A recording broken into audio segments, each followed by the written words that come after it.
Good morning, everyone. I'm Bharti, a second year student of MSc Economics Agribusiness program, and it's my privilege to welcome you all to this distinguished gathering at Gokhale Institute of Politics and Economics. We are deeply honored to host the Honorable Chief Economic Advisor to the Government of India, Dr. V. Anantha Nageswaran, and I also extend a respectful welcome to our Vice Chancellor, Professor Umakant Das, our moderator for today's conversation, Dr. Akshay Ranade, esteemed faculty members, and all the students present here. Before we delve deeper into our discussion, let us pause to honor the institution that unites us today. The Gokhale Institute of Politics and Economics, founded in the year 1930 by the servants of India Society. Gokhale stands as a pioneering research and training institute in economics, a beacon of intellectual rigor, born from the vision of Gopal Krishna Gokhale. He dreamed of a century where education, discipline, and selfless public services converged to fortify a nascent nation against its greatest challenges. Through the years, Gokhale has enriched the nation's intellectual landscape with groundbreaking scholarships in agriculture economics, rural development, public finance, international trade, and public policy, bridging theory and practice to illuminate the paths forward. Even now, in an era of profound economic flux, Gokhale endures as a vital crossroads where scholarly inquiry ignites solution to some of the world's most pressing dilemmas. It is precisely this combination of academics and action that infuses today's gathering with a profound purpose. With this, we move forward to the ceremonial beginning of today's program. Please join us for the lighting of the lamp symbolizing knowledge and clarity. I invite Honorable CEA Dr. V. Anantha Nageswaran and our Vice Chancellor Professor Umakant Das to please come up on the stage and light the lamp.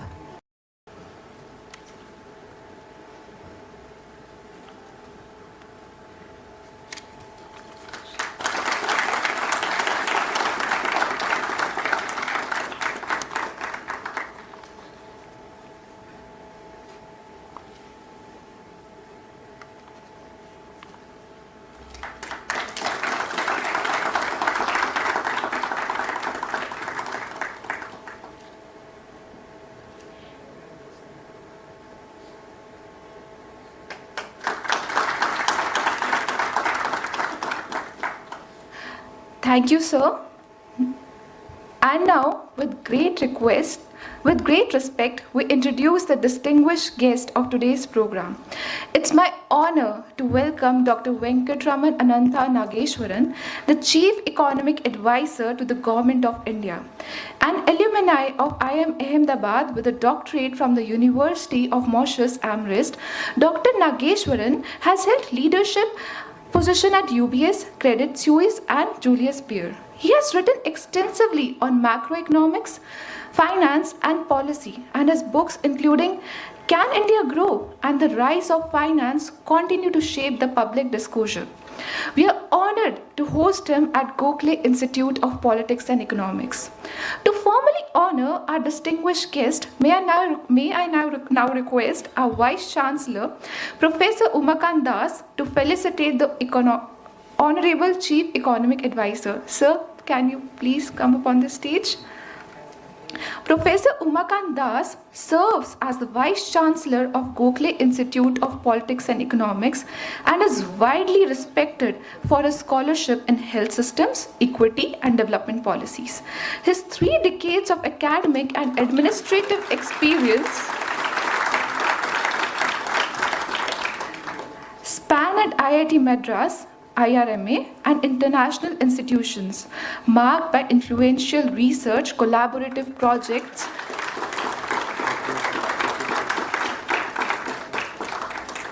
and significant roles on national expert committees. Thank you, sir. Now, before we invite our speaker, let us take a moment to understand why today's discussion holds a deep relevance. The theme of today's discussion is navigating India's economic trajectory. Policy, growth, and resilience. It is not simply a macroeconomic phrase. It reflects three fundamental questions that shapes India's future. Where is the India's economy headed?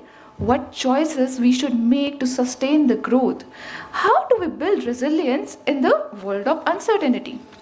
In an era defined by rapid technological change, shifting global alignments, climate challenges, and evolving labor markets, understanding India's growth path is both urgent and essential. And now, I will request Sir to come up on the stage and share his views on this topic.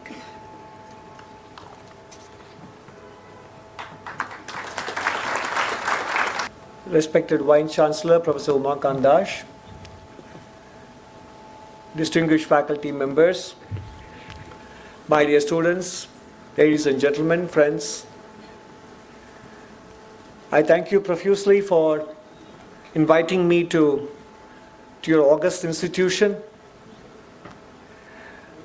And while in the game of cricket, the 90s are called the nervous 90s, but I'm sure with respect to the Gokhale Institute, it is not the nervous 90s, but the confident 90s as you march towards the centenary of your founding.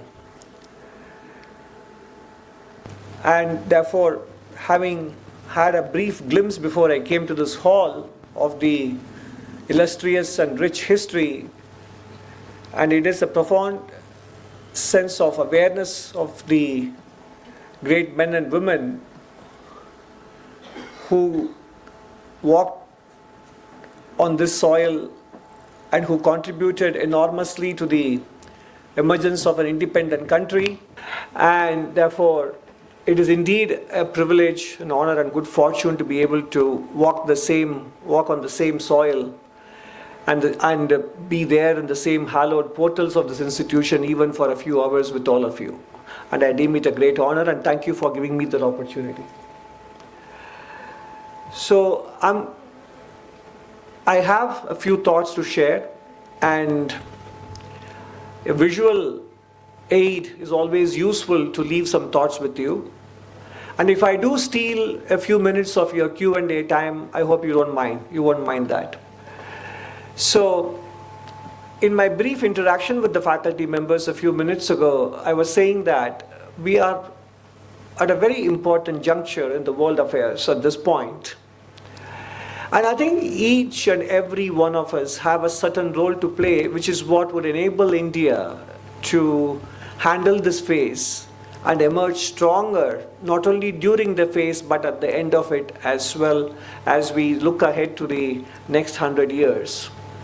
So, instead of thinking that whatever you are going to hear from me in the next 30-40 minutes is something for policy makers to worry about, I would want you to take away the message that what is it that I can do at my level, as a citizen, as a student, as a scholar, as an Indian national, what is it that I can do to contribute to this national strategic resilience building?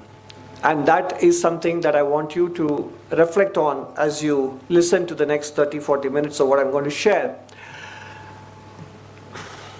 This slide will clearly show you that, even if the International Monetary Fund in its October World Economic Outlook projected that global growth is turning out to be better than what was feared, but trend-wise, the growth rates are going to be challenging.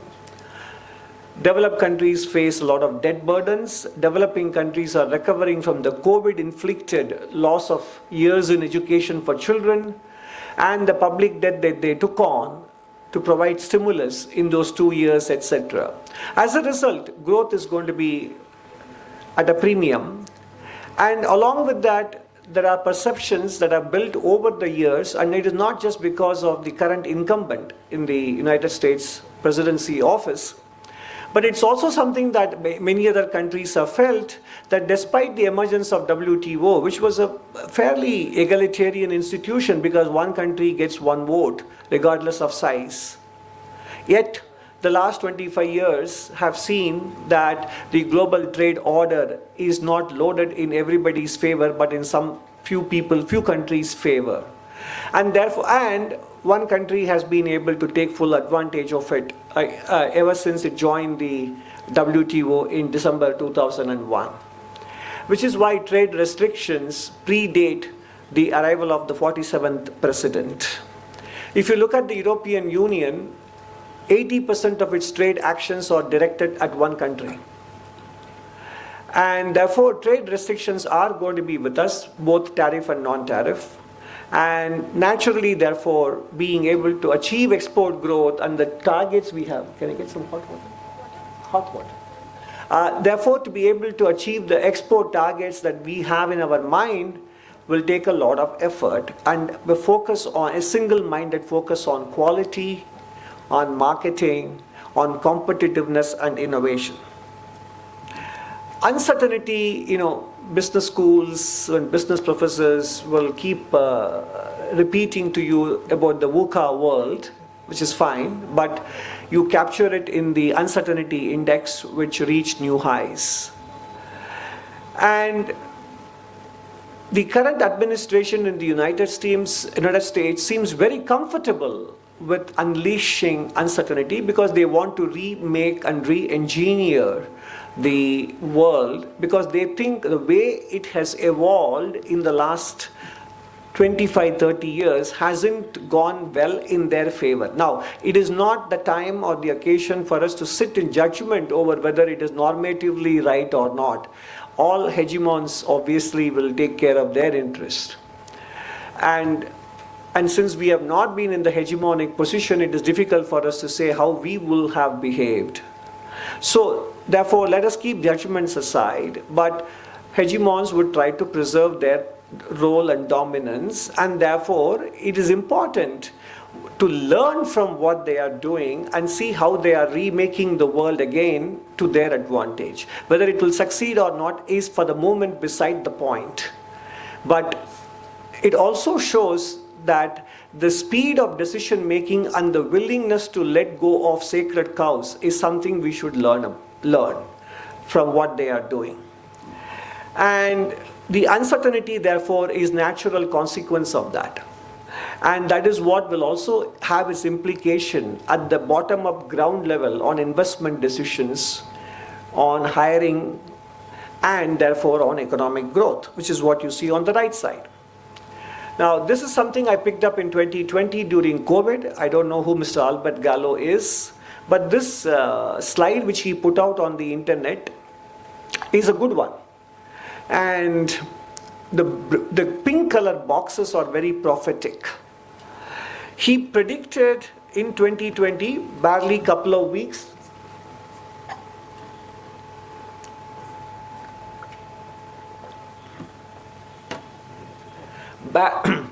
barely a couple of weeks into COVID, he was able to predict that in the future what awaits us were these 5 things: populism, military conflict, trade wars, financial repression, and negative real yields, which is the 5 dark, sharp pink boxes. And he has turned out to be mostly right. The important thing for us to note in this is not these 5 forecasts, but the thought process which led to this, which is that the 2008 financial crisis and the policy response that developed countries came up with to deal with it ended up reinforcing the very deficiencies that brought about the crisis in the first place in 2008. And which is what led to more inequality, more asset price bubbles, and the development of cryptos, stable coins, etc., which are also going to create major dislocations for the world of monetary economics and for countries' monetary sovereignty and monetary transmission as well. So the lesson we are learning from this slide is not getting these 5 forecasts right, although they are important. Those 5 things await us. But the important thing to learn is that the more we allow financial development to precede real economic development, these kinds of consequences will inevitably follow. Finance is the handmaiden of the real economy. Finance cannot be the tail that wagged the dog. And that is the message from this slide. And this slide captures the true challenge that the world faces. Now, whether or not the American policies would help address these is a judgment that only history can make. But the truth is, on the left side, what you see is the United States. Without them, global imports go sideways. They are the world's most important market. At least the good thing is, when the United States grows, other countries grow because that country absorbs a lot of imports. So the United States, whatever you may think, has indeed contributed to global growth by being the market of the first and last resort. On the right side, what you see is China, and I hope some of you at least read the Financial Times. And 2 days ago, there was an extremely interesting piece. Perhaps I would consider that the most important article that appeared in a mainstream newspaper in 2025. Article by Robin Harding about China's trade policy orientation. And that is what you see reflected on the right side. Chinese exports, if you take them out, global exports ex-China are going nowhere. So one country consumes far less than what it produces on the right. Another country consumes far more than what it produces on the left. And that is the imbalance, that is the source of many of the global macro angst today, apart from the geopolitical angst between big powers. Now, naturally, when one country consumes far less than what it produces, there is excess capacity that is transmitted to other countries through exports, which is good for consumers and small businesses because you get lower prices, but it is very bad for people wanting to invest in domestic capacity. You will not want to put money in the face of such fierce import competition that naturally has chain reaction for employment generation, etc. So when we analyze domestic economic trends, we cannot lose sight of this kind of geopolitical and geoeconomic context that we are facing. When we ask questions, why is the private sector not investing as much as it did in the first decade of the new millennium? The world was a different place. So obviously, economics cannot be discussed devoid of the context in which we operate. So it is this kind of a strategic backdrop within which we are trying to make our transition to the so-called first world.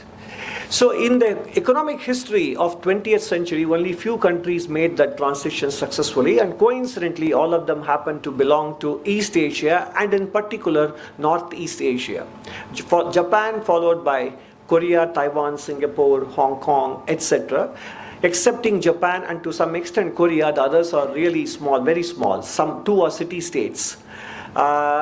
Southeast Asia didn't do as well, although it did well enough, but not as well as Northeast Asia. The important thing in this slide is that the underlying conditions that enable their rise are not necessarily going to be with us.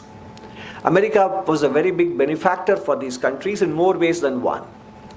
Besides being the market of choice for their exports, it provided security cover, etc. And these countries didn't have to contend with climate change and restrictions on fossil fuel usage. And demographics in the developed world were different, which means Europe and America were growing and therefore they could absorb their produce very well when these countries sought to grow on the back of export-led growth because they were relatively small open economies, even Japan in the global context.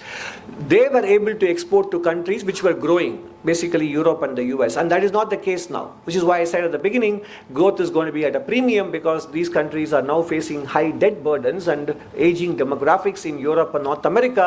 And naturally, therefore, their ability to absorb our exports apart from protectionism mindset, domestic manufacturing, employment, etc., all these factors are going to make it very difficult to replicate what they did. That doesn't mean you shouldn't try. It simply means you have to try harder. But these three countries also, these Northeast Asian countries also got a few things right, which is in the bottom three. They got industrial policy right. They invested in primary education and they gave importance to vocational education, which we in this country think is somewhat indicative of inadequate performance and proficiency and scholarship to be able to do vocational education. A plumber in America today will be able to, is commanding a much higher wage than a college graduate, and probably it's appropriate because whatever is in scarce commodity should command a premium. Manual skills like plumbing, carpenting, electrical, engineering, civil construction, etc. are becoming scarce commodities. So that is why institutions of learning also have to learn to innovate and find means to blend actually vocational skills and academic skills. And it cannot be held in silos going forward. It may sound very rather heretical to say talk like this, but that's exactly the kind of radical thinking we need to adopt in the next 25, 30 years if we have to hold our place in the fast changing world that is emerging. What have we done well so far? It's important to understand the foundation from which we are starting to address the next 25 years. Obviously, these are available in the economic survey, so I won't spend time going through each and every statistic here. But it's important to understand that we have invested in supply side capabilities of the economy in the last 11 years. And if we are today converging to a world of moderate to high growth, with low inflation in this country, we have to trace it back to the conscious investment made in supply side infrastructure in the last 11 years. Whether it is metro rail, whether it is highways, whether it is a number of airports built, power generation capacity added in the economy, etc. All of this today have helped to relieve the supply constraint, which is why the post-COVID growth performance of India has been much better than that of many other nations developing or developed. And that's an important foundation for us to embark on the next 25 years. So, similar to the physical infrastructure is the improvement in digital infrastructure and digital footprints of the economy being able to measure so that people can build on that record and be able to get credit. One big area that we have suffered from is access to credit for small and micro, medium entrepreneurs, MSMEs. Japan, Germany and Switzerland, or even UK, which is not necessarily the case today, but UK, when it was an industrial power, and it was one, so was America. Today they may be dominated by services. When they were in their growth phase, their MSMEs contributed in a very big way. And one important ingredient, not the only one, is access to finance, which means big corporate and government buyers from MSME products and services have to pay them on time. Government has been trying and will continue to try multiple ways, nudges, behavioral, taxation, etc. But one product innovation is bills discounting, factoring. So the receivables exchanges is a new phenomena, less than 1 decade old, which means an MSME supplier can discount the invoice and get payment from the factors, and then on the due date, the financial institutions will collect the money from the corporate buyer. So the MSME entrepreneur gets the working capital they need very quickly.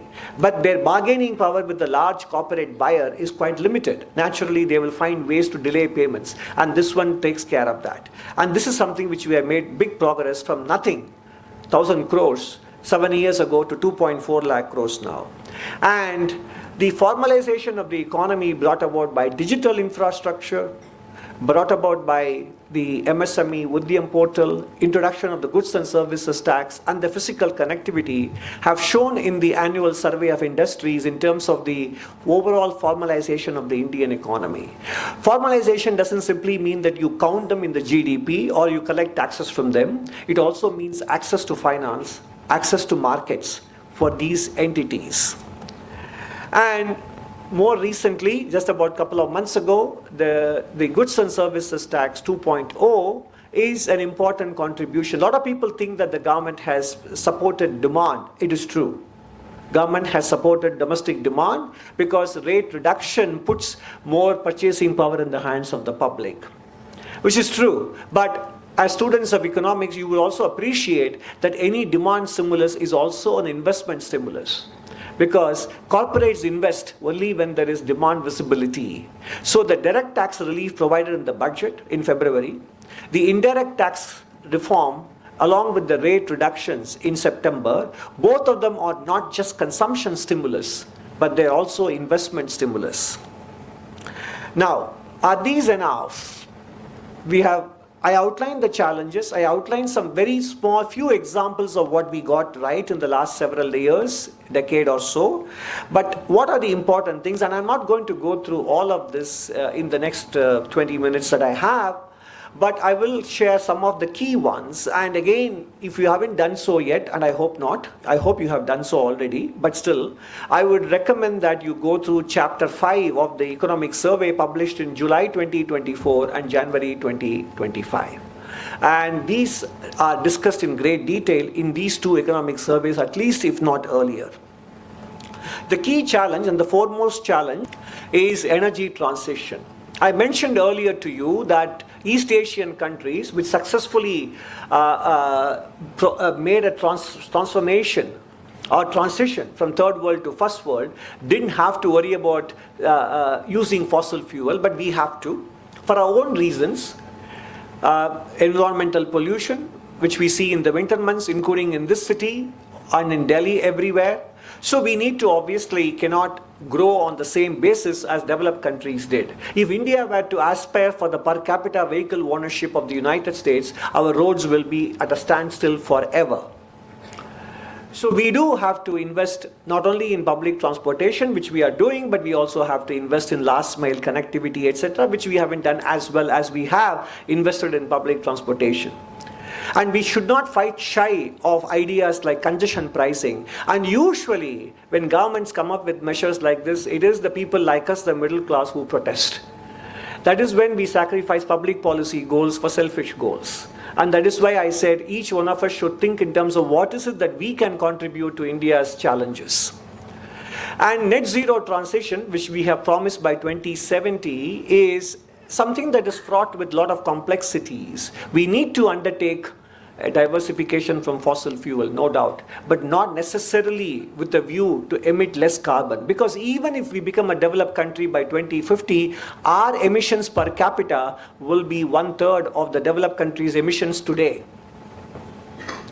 And then all countries that made the transition from third world to first world did not do so with the world of energy poverty. Economic prosperity hasn't ever gone hand in hand with energy poverty.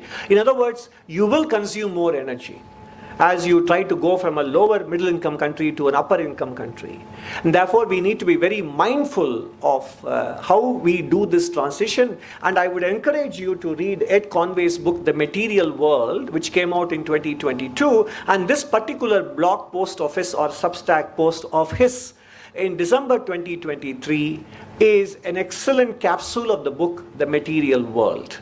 But you must pick up The Material World. What he's showing is that if countries follow the net zero policies that they have actually committed to, the energy gap between developed world and developing world will still remain very large. An energy gap is indeed economic gap.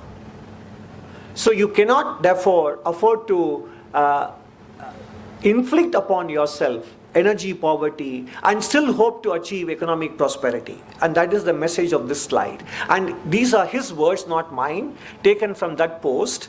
And basically what he's saying is, the more the developed country imposes its net zero vision on developing countries, and net zero means net carbon or greenhouse gas emission, then you are consigning them to a permanent world of poverty. And this is unfair. And it is good that the chief economist of Sky News Broadcasting, Ed Conway, is calling it out as he did, both in the book The Material World and in this slide. And I'm glad that Bill Gates put out his long essay just before the COP30 began in Belém 2-3 weeks ago.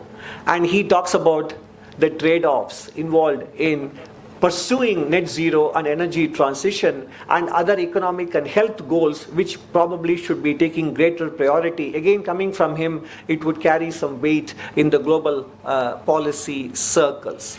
I would urge, I'm not going to read out, it is there in front of you, and the link is given there. You should take a look at it and absorb the message of what he is trying to say. And this is exactly what I'm carrying on the left side from Bill Gates' post. Basically, the last point is what we all spend time learning, the trade-off. Although climate change will have serious consequences, it will not lead to humanity's demise. People will be able to live and thrive in most places on Earth for the foreseeable future. But there are other challenges like malaria, tuberculosis, etc., which require resources and attention from policymakers. The other thing we need to understand in the Indian context in particular, if we are going to expand renewable energy like solar and wind in particular, for every solar panel that you install or make in India, your dependence on rare earths and critical minerals from China will keep rising. You have to source it from that country which is less and less willing to supply it to the world, and particularly India. And we tax petrol and diesel, both union and state governments, so much that we collect 7.5 lakh crores in taxes from selling petrol and diesel every year. And by reducing petrol and diesel consumption, this tax revenue will also go down. And the kind of infrastructure investment that you have seen in the last 11 years will be harder to finance. And geosecurity situation that is emerging in the world, northeast and northwest of India, will also require more resources. So again, you understand as students of politics and economics, the trade-offs that are embedded in the climate policies that we need to adopt. So what should we do? Your question will be, naturally. Answer is, energy demand management is far important. Not just identifying renewable sources of energy. That's on the supply side. But demand side management is important. It is not necessary to keep the thermostat at 18 degrees inside the rooms. 25 degrees with a mildly circulating fan will still keep you very comfortable inside halls. And it's about carrying an umbrella in the sun is adaptation, by the way. So basically it's about adaptation. Climate adaptation is important, not so much as emission mitigation. Both are two different things. Both of them recognize climate change as a reality. We don't deny it. But whether you spend money on emission mitigation or adaptation are two different things. And there is a trade-off between the two. Investment in public transportation.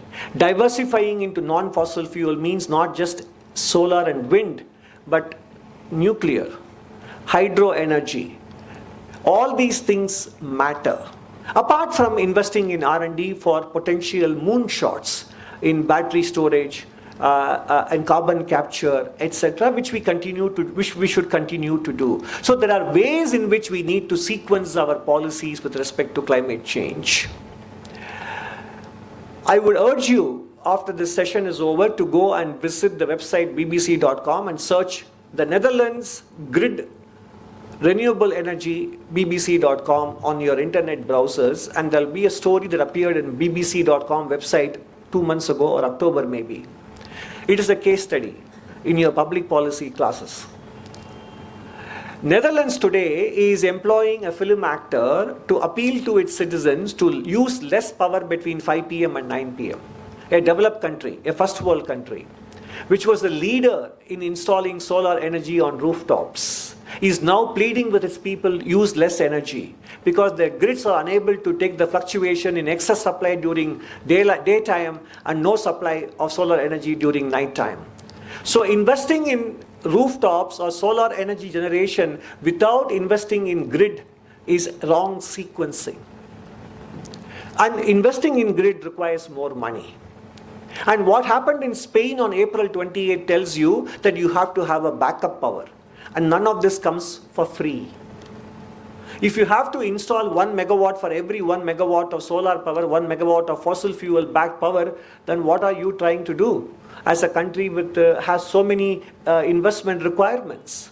So this is the most important challenge, therefore, for our country. The second is, of course, artificial intelligence. Well, it is still early days, and there is a lot of hype about what it can achieve, which is probably not necessarily going to be a reality. Every single hype, exaggerated statement about AI capabilities may not necessarily materialize.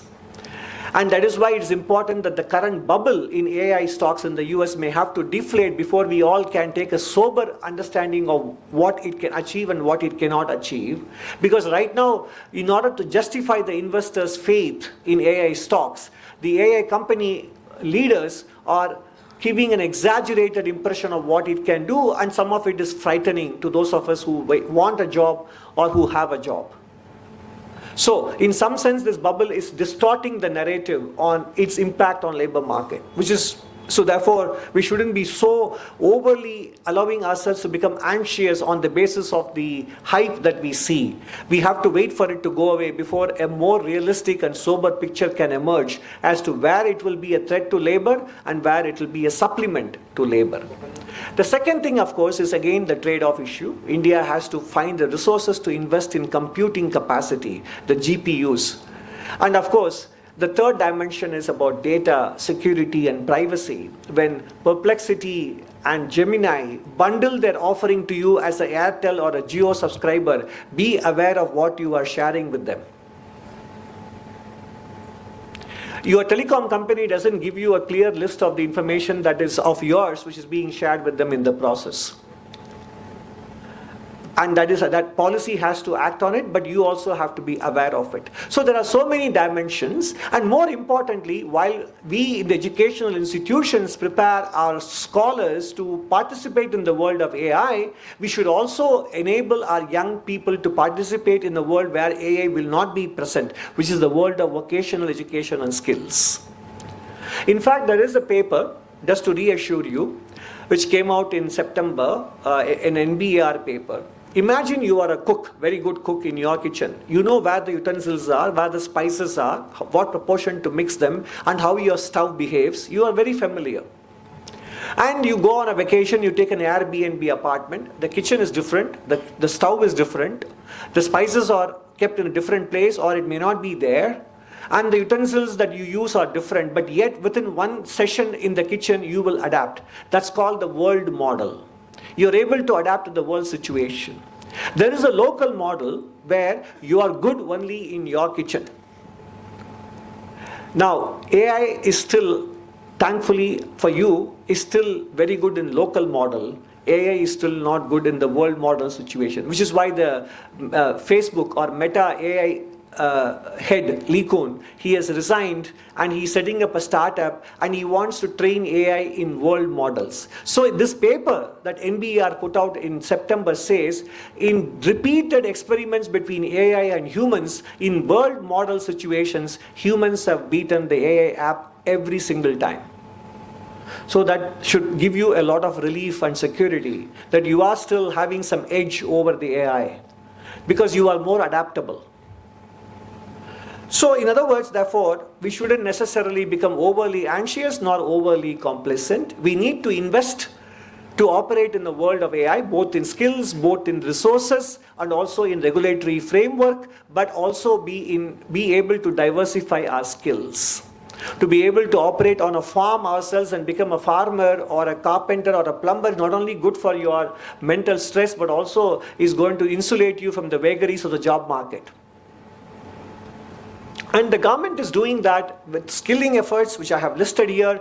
Again, this is available in public documents. I won't spend too much time reading out the bullets here. You can take a look at it. But it's important that all of us also think about these issues at the micro level, which will add up to a macro response, apart from policy makers. And employability. India's employability based on a particular test administered only showed us that 1/3 of us were employable 11 years ago. Now that number is close to 53%. But still, which means roughly 1 in 2 of us when we graduate are not yet employable. And therefore, what we should do ourselves, besides policy makers, to make ourselves more employable is something that we should reflect on. It is not just a matter of skill gap alone, it is something more.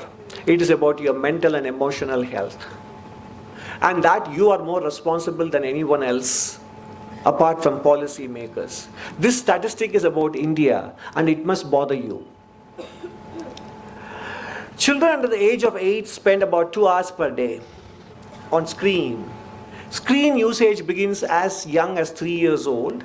Average screen time exceeds 5 hours for teenagers.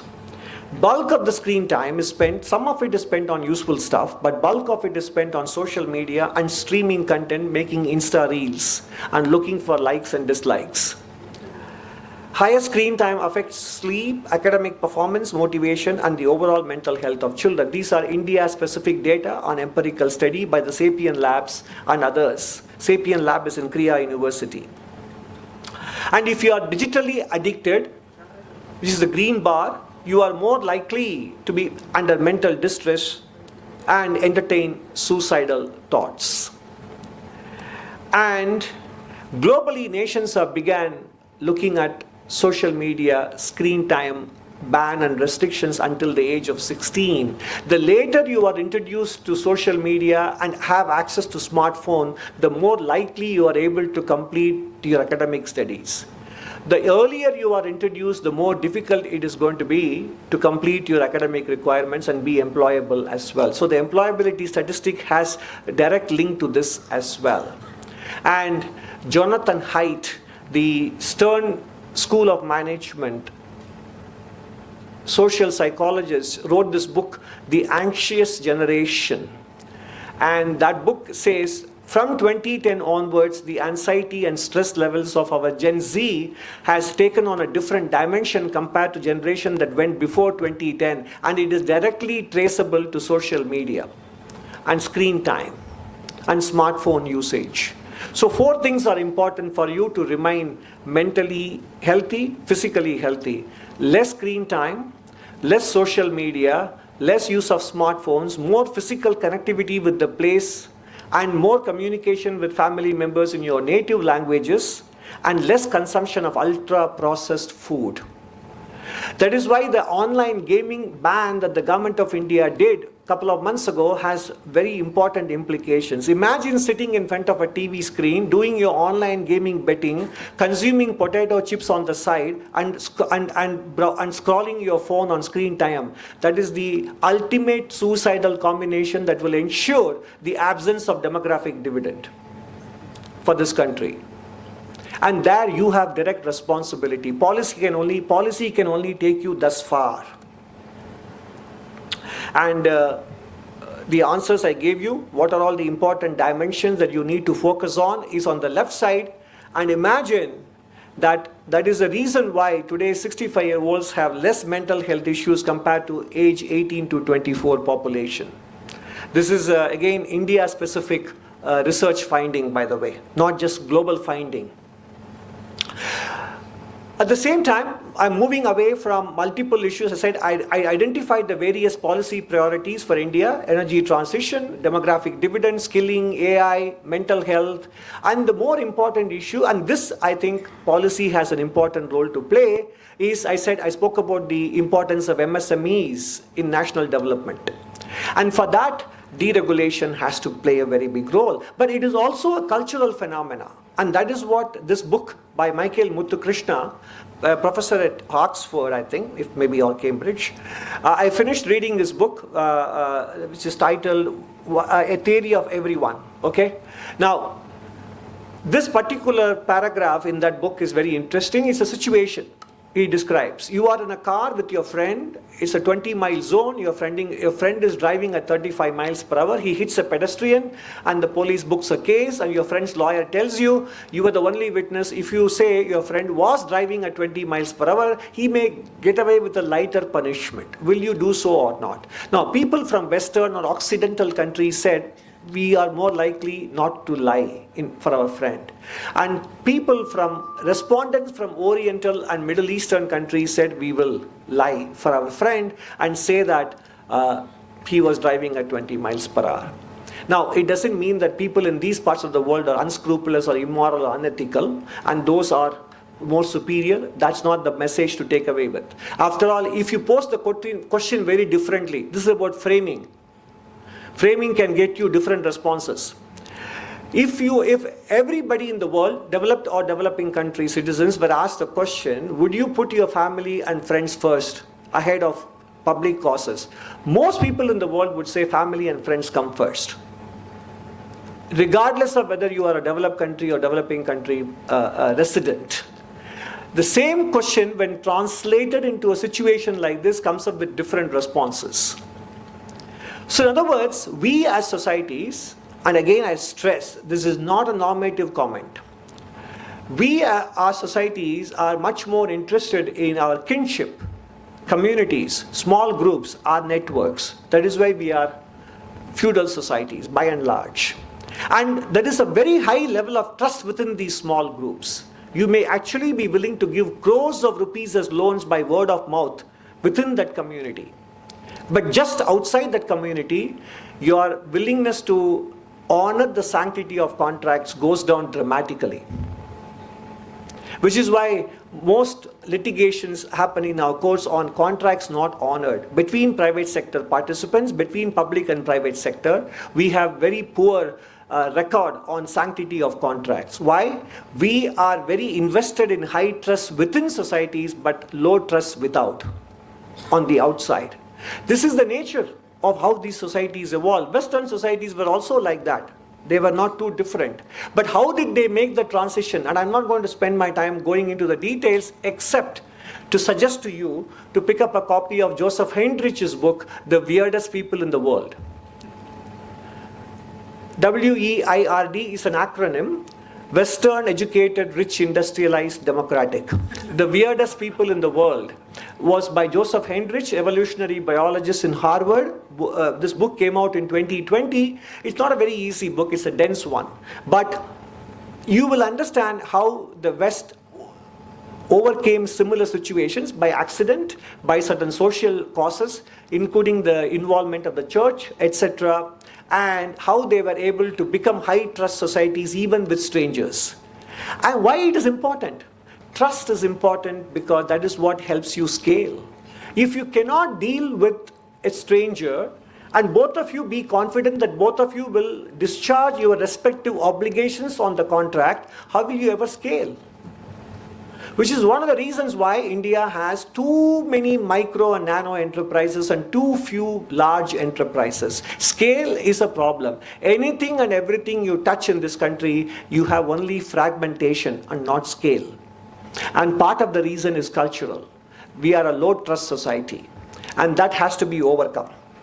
And part of the answer, honest, rests with the state, i.e. the government. Because the evidence is you have to trust and deregulate and slowly build this culture of trust and self-discipline and therefore self-regulation. It will not happen overnight. It will take time, but precisely because it will not happen overnight, you have to start today. And economic freedom and therefore economic progress go hand in hand. It's again global empirical evidence. But it takes time to cultivate this. The West did not get there by a wave of magic wand or in a few decades. It took a few centuries to get there. One element of this trust and deregulation is the criminal laws and provisions we have. Again, this is a topic in and of itself. I can't spend more time except to give you a glimpse of it. Part of the reason why we have such stringent criminal provisions in our law also reflects inadequate state capacity. We use the laws as a deterrent because the state doesn't have the manpower or the human power to enforce its laws and rules and regulations. And Vidhi Center for Legal Studies has an excellent website, crimeandpunishment.in. You should check it out. How many laws we have criminal provisions. They are disproportionate to the offenses, and the same crime is punished differently in different states. For example, obstruction of inspectors is a crime, but the word obstruction is not defined. Okay? And 70% of criminal offenses are not found in the basic criminal laws, but in municipal laws and regulations. Okay? So in general, decriminalization is also a matter of trust and deregulation. And that the answer is with the states. And the good news is, in the last 10 months, we have been embarked on a drive to deregulate in our states, led by the Cabinet Secretary, and we will be covering it in the economic survey. But these are important headlines in the last 10 months or so, where states have embraced this deregulation drive with great enthusiasm. And we are moving on to a phase 2 as well. We had proposed some 24 areas in which we said they should start deregulating, and their response has been overwhelmingly positive, and that's a good news for all of us. And in fact, Uttar Pradesh and Andhra Pradesh have done something very fundamental. UP is building bylaws deregulation, and Andhra Pradesh more recently on land use conversion, which is a huge area of political rent seeking, etc.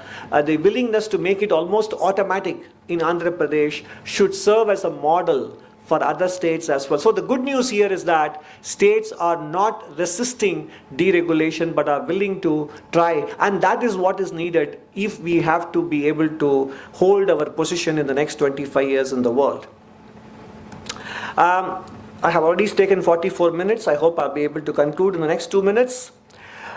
Finally putting it all together, the important thing is, as we saw in this article by Akash Prakash of Singapore, he writes in Business Standard, he says, investors' concerns are emerging that India could remain a lower middle income economy. Sustained investor confidence requires innovation, etc., etc. But the important point he's saying is that why investors suddenly in the last 1 year, Indian stocks markets have gone nowhere, is India has no AI play, beneficiary, rising concerns about its demographic advantage. Oops. China spends 3.5% of GDP on R&D, India spends 1/5 of that. It is not a major participant in or in control of any technology in any sunrise sector, which means we don't have strategic leverage. And India's obsession with return on equity and margins has gone too far. Has it gone too far? At the expense of innovation? Is the market capitalization obsession coming in the way of long-term innovation, etc.? So important thing is, that is why I said at the very beginning, from Alberto Gallo's slide, don't overdo financialization. Don't fetish capital markets beyond the point. They should be the handmaidens of economy rather than tail the wagging the dog.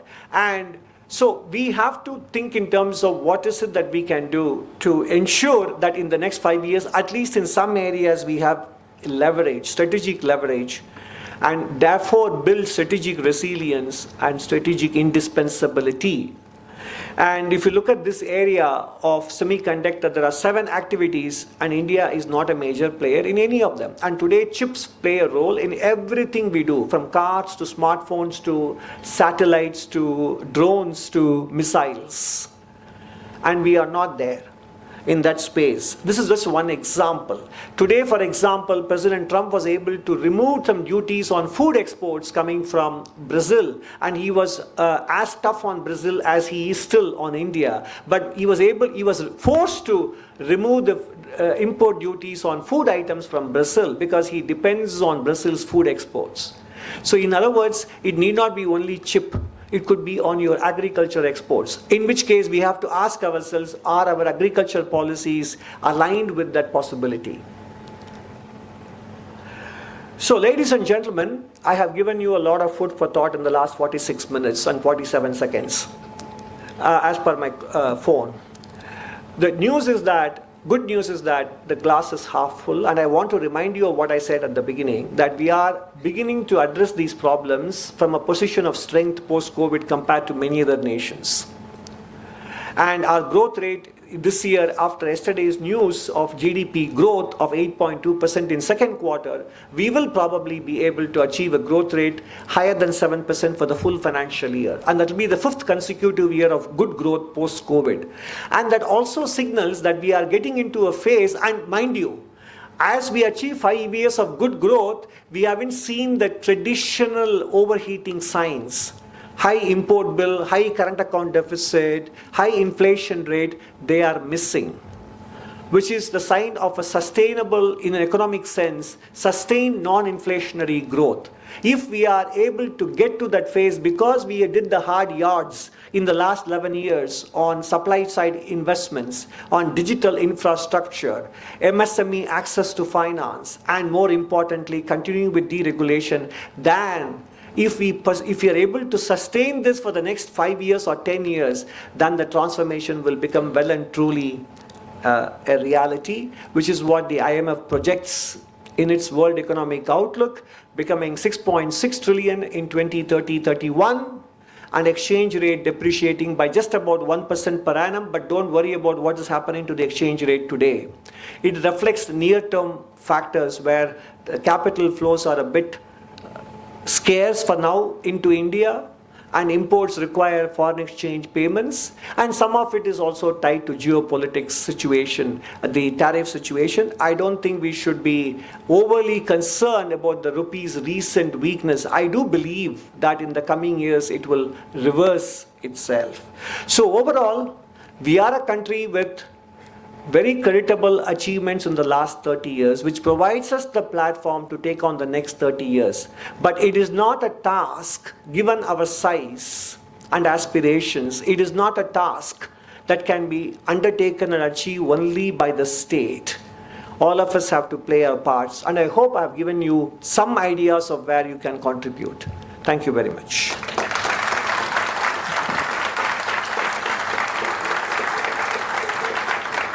Thank you so much, sir, for such an insightful and grounded address. Now, I would like to invite our own Dr. Yugang Goel to explain his ambitious district gazetteer program, which will be inaugurated by our Honorable CEA. Please welcome Dr. Yugang Goel on the stage.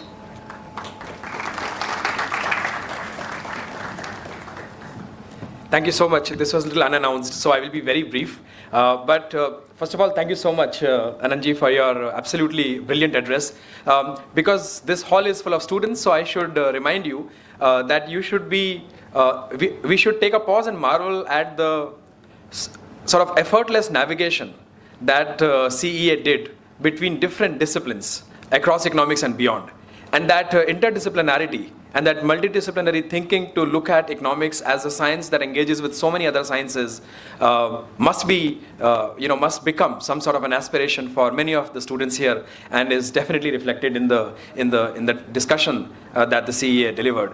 The CEA is here to inaugurate a project which I will tell you very briefly about.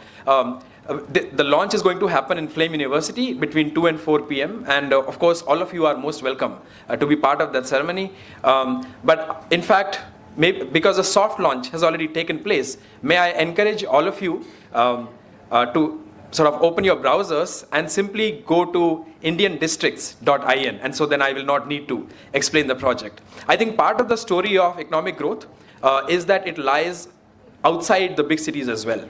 And that scaling, which the CEA was talking about so emphatically, requires that even small towns in India are energized, their economic engines are energized, their cultural engines are energized to advance and aggregate the economy in a different direction, in a different orbit.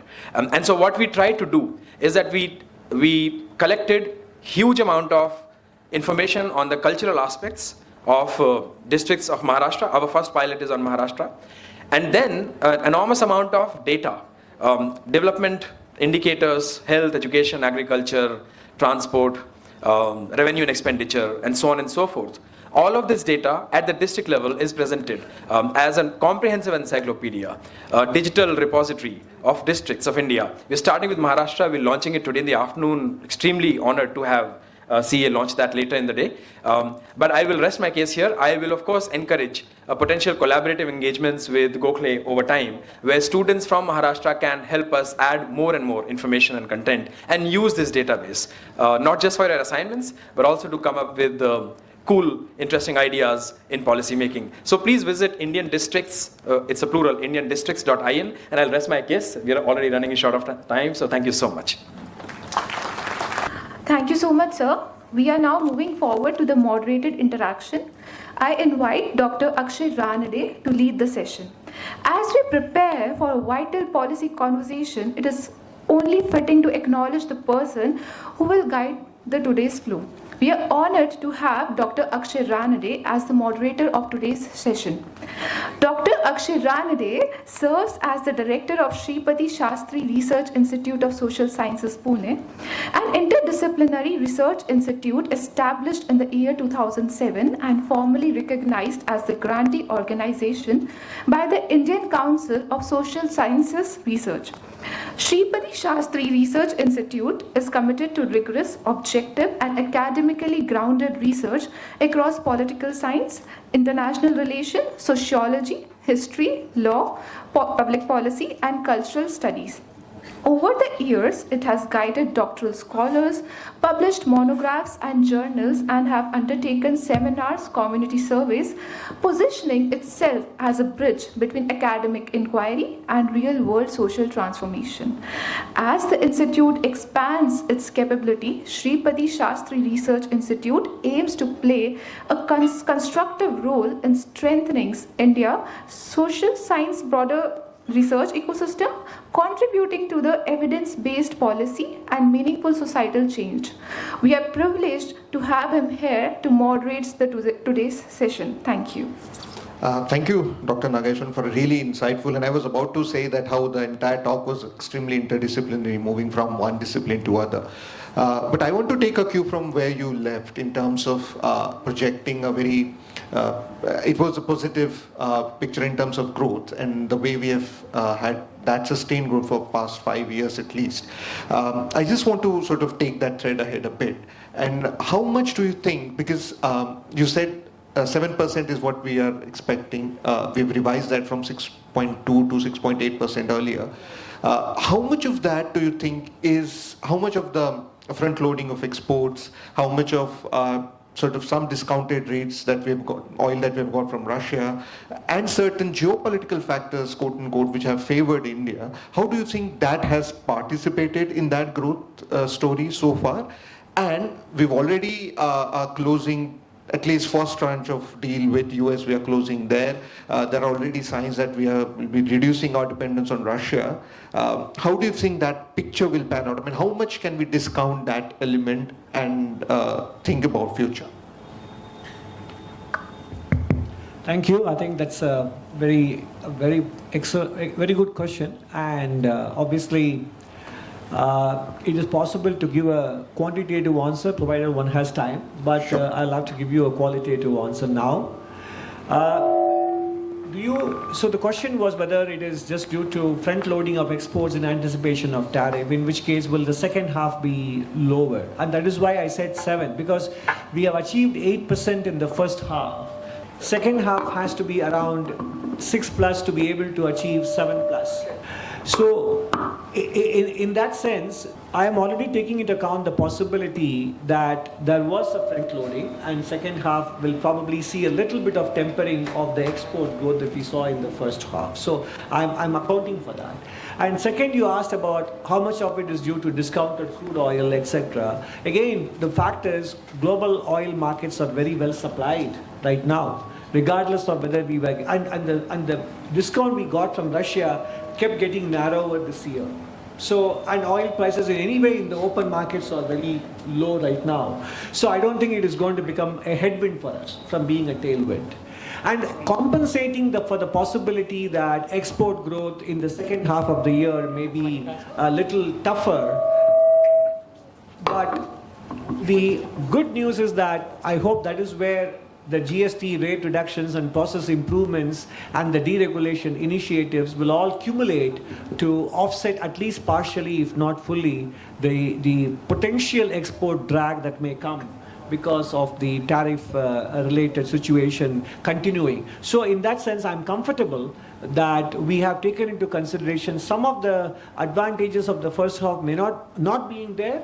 At the same time, we have also recognized that there are some offsets in place.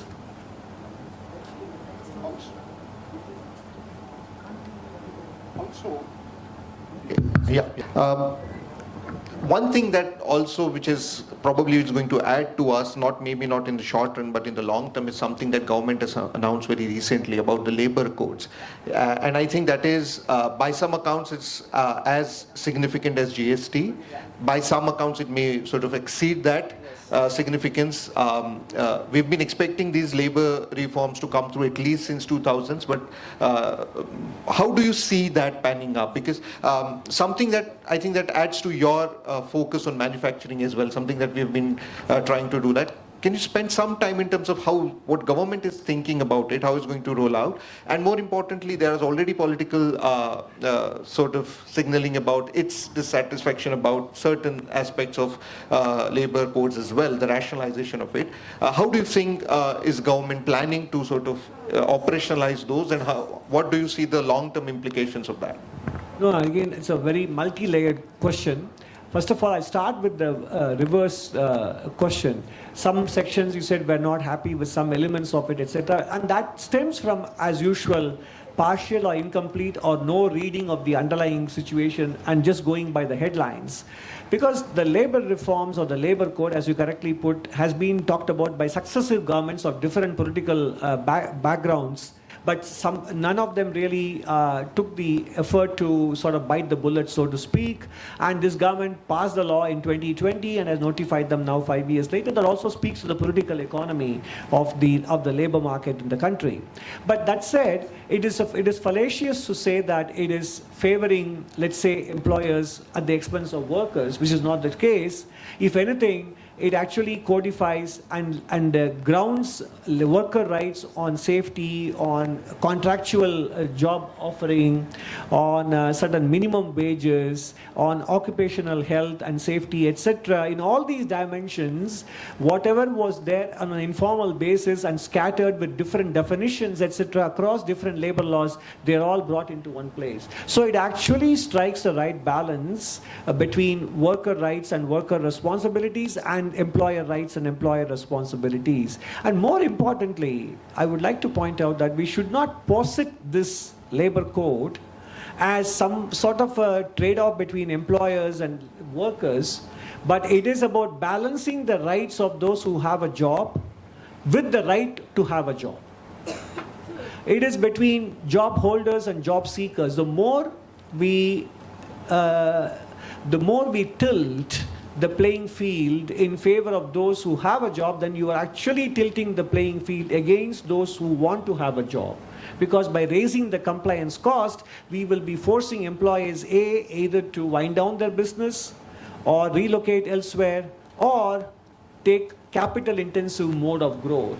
In the process, we will be actually hurting the labor market prospects and labor market from becoming more developed and more broad-based. So it is important for us to remember that the labor code actually is a major tool for employment generation rather than being a tool for employer rights versus employee rights or something, because A, it does provide for worker rights, and B, by making compliance easier. And as I said in my remarks, it is the micro, small and medium enterprise that create jobs. And for them, the compliance costs are much higher than for large enterprises who in any case are going towards capital intensive mode of growth. And that is why this labor code is important. Now, what kind of impact will it have on GDP growth and employment generation? It is fiendishly difficult to model them right now. But I think the fact that we can't give a quantitative estimate doesn't make the prospect trivial. Yeah. In fact, labor codes is another issue which is at the intersection of politics and economics, something that you also very rightly pointed out.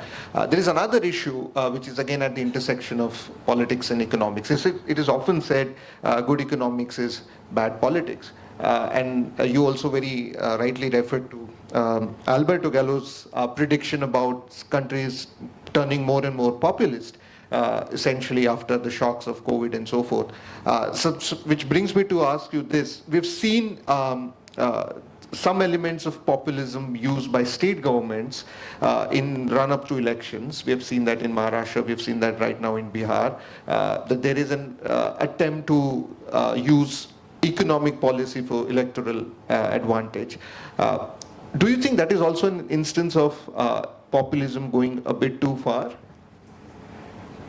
Well, I mean, I'm not entirely sure that I would take that view because in many of these cases, we have clearly said cash transfers work far better than subsidies. And to the extent that many of these promises fall in the realm of cash transfers, they are a relatively better form of handing out public benefits. It is not so much the benefits per se that are problematic in this. So I wouldn't take that route, because in a society which still has large portion of the population which is self-employed and subject to unpredictable cash flows and incomes, etc., certain kind of supplements and transfers are not necessarily bad. And two, they are anyway for the time being well supported by high nominal growth in many states as well, nominal economic growth, nominal GDP growth. But where I think we need to be able to use these benefits and not is in terms of demanding a certain quid pro quo from the beneficiaries, and not even a quid pro quo from the point of view of the state, from their own point of view. For example, investing in certain skilling, investing in better farming practices, investing in their own mental health in terms of screen time and healthy food consumption, etc. If at least those kinds of behavior, wherever it is measurable and monitorable, are demanded as a quid pro quo in return for these benefits being given, then we should have even less of a problem with these benefits being given, because ultimately what they do will eventually add up to a national economic potential. I think that is the direction in which the commentary should go, but not just looking at whether the benefits per se are good or bad. Just a last point on this, because you spoke about what we as a country collectively have to do.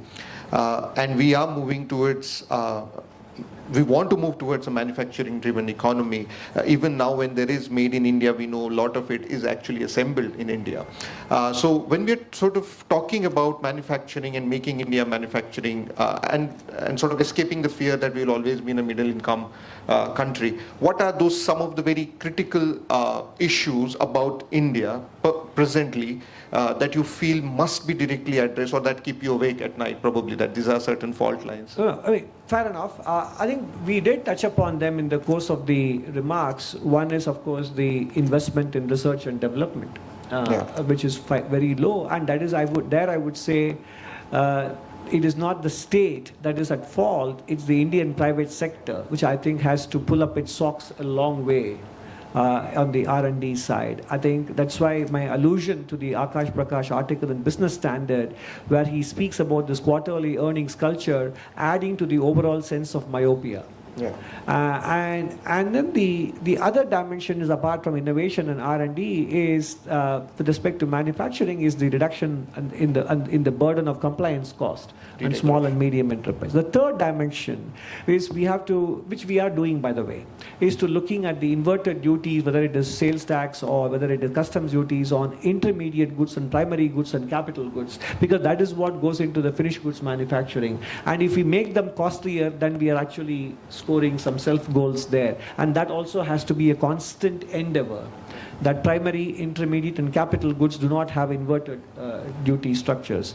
And the fourth, of course, with respect to manufacturing is the skilling dimension and MSMEs, access to finance. All these things become part of the policy mix, apart from what we are doing with the production linked incentive schemes, etc. But the important thing to remember, lastly, I would say, we should not be looking at should India be in services or manufacturing. That, I think, is unfortunately a very, very wrong question to pose, because we are such a large country, a continent with 28 countries embedded in it in a way, and you don't ask a continent of 28 countries embedded in it to choose and go towards one path. You are raising concentration risk. Whether it is portfolio management or anything and everything we do, we talk about the importance of diversification, but therefore advocating a concentration in terms of the growth strategy we follow is a very flawed prescription. And we need, in fact, we need agricultural productivity growth. We need value addition there. We need food exports. I just now mentioned Brazil was able to get some duties exempted because they have a food export as a lever. So agricultural productivity is important, manufacturing is important, and so are services. Different states can have a different mix of them, and that should be the case. And even within manufacturing, some states will be good in labor-intensive manufacturing, which are lower middle income, and those who are already middle income and above in India, they can go towards more capital-intensive manufacturing. That kind of differentiation is possible. But as a country, 1.45 billion people with this size, it is not possible to choose. We should be adopting a pluralistic approach. Fair enough. So, yeah, I'm opening this up to the House if anyone wants to Yeah. So if anyone has any question, yes. Yeah. Yes, please introduce yourself and. Yeah. Good morning, sir. My name is Karbari Munde. I am from industry, so I got opportunity to see this and hear you. So lot of factors that you presented, I could relate it to you, and I'm feeling grateful about it. So my question is, I work for the large chunk of the Indian segment, that is farmers, and there I felt that there is accelerated destruction happening because of the climate change. So when we are projecting ourselves to be around 7% growing economy, how does this climate resilience being considered and its impact being considered while projecting these numbers in a broad view? I spent a lot of time on talking about climate change, energy transition, and the trade-off. Now, obviously, it is difficult to model the counterfactual, that if these climate change or the environmental impact are not there, what would be the growth rate? That is not that easy to model, but in fact, measures taken to handle this could themselves contribute to GDP growth. So it's very difficult for me to be able to undertake some sort of a counterfactual exercise and tell you that, but for these, the growth rate would be X percentage points higher or basis points higher. Because the efforts undertaken will also naturally contribute to GDP growth. So we are, therefore, whatever we do to handle and absorb the impact of climate change and the climate volatility, whether it is excess rain or excess heat, etc., will actually also contribute to improving GDP growth, both actual and potential. Yeah. Thank you, sir. Yeah. Yes. Hello. Good morning, sir. Sir, it's been an honor to be here. It's been an honor to be here today. Myself, Harsh Patak, I am doing M Economics from this institute. So I would like to ask a question that as a Chief Economic Advisor of India, you have reached a position of great responsibility. So if someone like me aspires to become a CEA in the future, then what that one particular mindset of thought process I should develop? Like everyone works hard, everyone is good. So like what one principle, guiding principle that helped you in your own journey to reach this level? No, it's a good question. And see, there isn't a particular cookbook or a formula there, right? A lot of it in life also depends on, if you are a believer in God like I am, then you might say divine will is important, divine blessings are important, or you may want to call it simply luck, whichever way you want to call it, that also plays a role. But luck, as they say, favors the prepared sometimes. So in that sense, there are certain things which we can do, and I personally found it very useful, to read eclectically, to read widely, and to be able to connect dots, and to keep an open mind, and to be able to remember that you don't have to exercise a judgment all the time on anything and everything. You don't have to agree or disagree or call something right or wrong. You should do it only when there is absolute necessity for you to take that call. Otherwise, simply absorb. You should be a good sponge. Absorb. Just soak it in. No need to, is he saying the right thing or the wrong thing? Maybe the answer depends on the context. Therefore, judgment should be exercised only when it is absolutely necessary to do so. So reading widely, eclectically, and being able to think about the big picture issues, and also equipping yourself with the right credentials. Credentials still do matter. So all those things will play an important role. And also learning to articulate, becoming more, let's say, adept in both written and oral communication. Those things also matter a lot. And in general, therefore, it is not about striking the middle ground. It is about conveying disagreeable things in an agreeable way. That matters. Thanks, sir. All right, we have unfortunately run out of time. Do we have? Yeah. Yes. Yeah. Hi, Amit Paran speaking. Two quick points I thought we could add quickly for the benefit of the audience as well. One is an equality you touched upon, which is our desperate lack in R&D. So, are there any incentives that government, like a R&D linked incentive scheme or some other interesting for the private sector to? That's one. The other point that I didn't think you touched a whole lot are our huge urbanization challenges that are creating negatives for our growth and challenges. Sure. So No, I think, thank you, Amit. Good to see you here. So, first of all, on the R&D side, and as Mr. Amit Paranjpai pointed out, we have two major schemes of the Government of India that were launched this year, the Anusandhan National Research Fund and the Research and Development Innovation Fund, cumulatively adding up to 1.5 lakh crores in 5 years. The government is providing grants, low interest rate loans for both basic research and commercializable research. And I think these two initiatives are a major statement of intent and commitment on the part of government, because they are not just statements, they have a budget commitment behind them. And that is should be, and if private sector reciprocates in kind and in spirit and in terms of resources, then I think these two particular schemes will be a huge game changer. On urbanization, I am glad to tell you that we are going to tackle this in the economic survey as well. Yeah, it's an important challenge. I didn't go into it. I agree with you. Thank you, but we have time for only these questions. No, I think we have almost run out of time. Yes, I'll hand it over to the organizers. Okay. Thank you so much, sir. Now I request Dr. Kedar Nayak, OST to the Vice Chancellor Office, to render the vote of thanks. Thank you, Bharti. So, since Honorable CA mentioned the connection with the native language, I'll start in the native language. I'll quote by a legendary 18th century Marathi poet, Morupant. He went on to say that, केल्याने देशाटन पंडितांशी मैत्री सभेत संचार ग्रंथशास्त्र विलोकन मनुजास येई शहाणपण फार. So basically, even if you are not wise, but if you are friends with the wise people, if you go to the good conferences, if you read the good books, you will be wise. We cannot force the travel at least. So I guess under the visionary leadership of Professor Umakant Das, we are continuing this tradition of wisening the people and enlightening them. This is 95-year-old tradition, and we are continuing with the capable leadership of Professor Das. So we are very much thankful to him.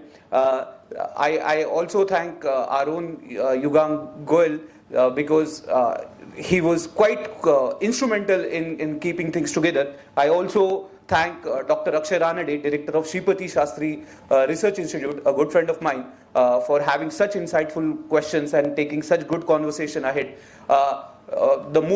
My friends and faculty and colleagues, like without whom this was not possible, I thank them all.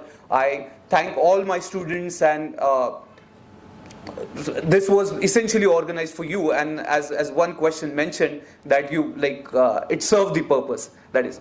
And thank you once again the audience, because you have been a wonderful audience, and without which this was not possible. And last but not the least, the Honorable Chief Economic Advisor, what a knowledgeable man. So he was quoting the books, and books were not quite old during his student ages. Books were as fresh as from 22 and 23, and then I was I'm a professor, but he's reading more than me, and still he's advising PM and Finance Minister on economic policy. So thank you so much, sir, for enlightening us with not only the facts and the factoids that you gave out, but the career professionalism that you have showed, and it shows that you have been a student all along. It reflects in your personality, and I guess it explains your success also. So thank you once again. Thank you so much.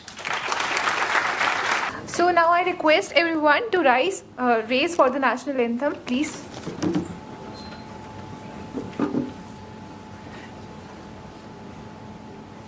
जनगण मन अधिनायक जय हे भारत भाग्य विधाता पंजाब सिंध गुजरात मराठा द्राविड उत्कल बंगा विंध्य हिमाचल यमुना गंगा उच्चल जलधि तरंगा तव शुभ नामे जागे तव शुभ आशीष मांगे गाहे तव जय गाथा जन गण मंगलदायक जय हे भारत भाग्य विधाता जय हे हे जय जय जय जय हे Thank you so much for today. Jai Hind. Bharat माता की जय।